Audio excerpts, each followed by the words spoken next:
Okay. Ngayon naman ay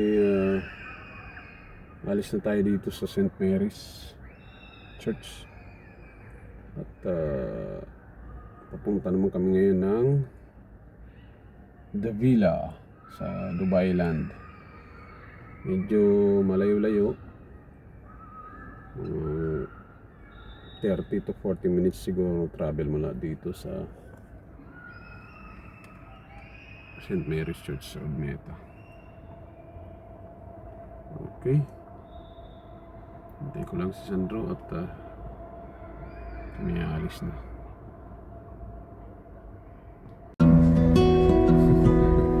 Ano ba, iba-ibang pera ng iba-ibang bansa? Hindi, pero ito ba eh? Di ba wonder ng mga naka-plastic ang dami?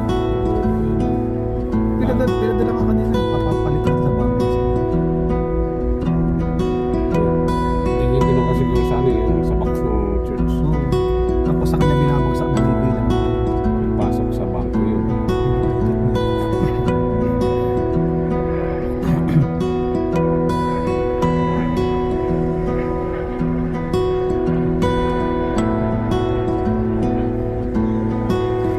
Thank you, thank you. Thank you pa rin.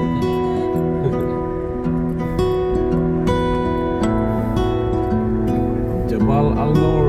Hindi ko nga mo ng biscuit sa lata, ganun.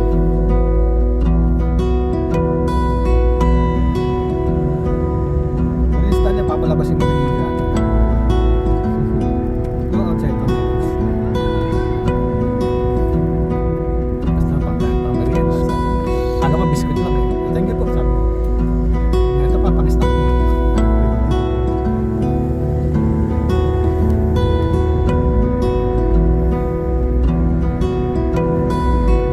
Ang importante lang naman sa atin yan yung 4 o'clock eh.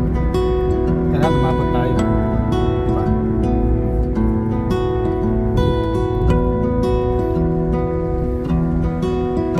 Meta area.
Naman tayo sa Arabian Ranches. Kagabi ba tayo galing dyan? Hindi ah. Kahapon ng gabi. Pati ba yan?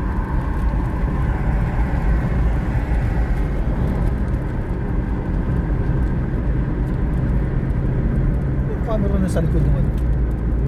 Camera. Nasa likod ng Pinatago eh. nakatago. Nasa kanya nakalagay yun. Mga humakataw eh. Oh, ayos ah.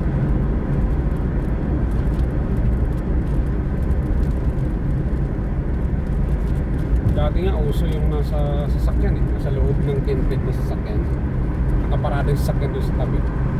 May camera sa loob. Radar. Uso yan noon eh. Ngayon hindi na eh.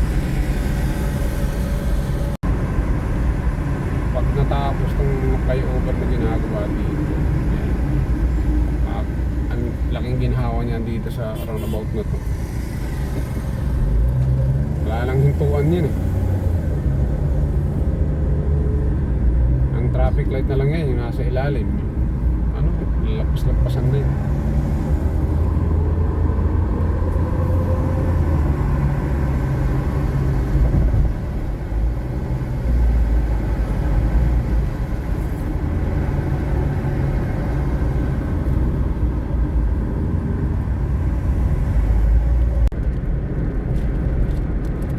Hindi ka magtitingin sa tulay na to, ibang kapupuntahan mo dito. Kailangan pag hindi mo alam, talagang nagbabasa ka ng mga instructions. Kakaiba ang arrangement dito eh.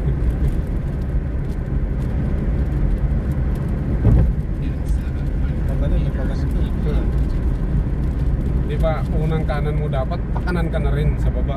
Eh hindi, pakaliwa. Abu Dhabi, dapat pa-Sharjah yung unang kanan. Baliktad sa kanilang arrangement na rin.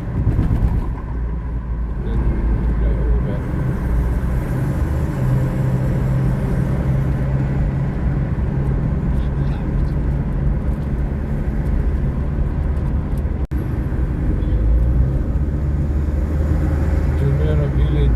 Circle.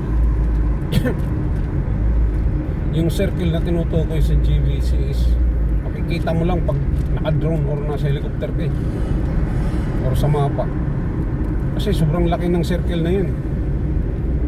Hindi mo maramdaman na bumibilog yung kalsada. Enter roundabout, first exit.